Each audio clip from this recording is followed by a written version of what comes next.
งานสไตล์มินิมอลเรียนได้2 อาทิตย์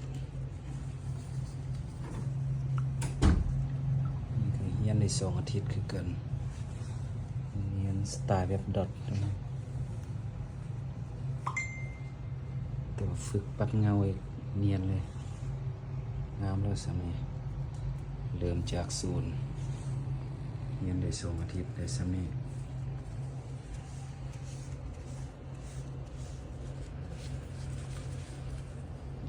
สักใบซ่าดิใบไม้อะเนี่ย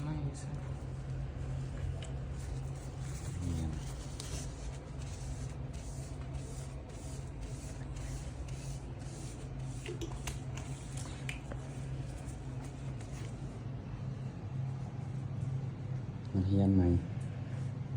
คือเฮียน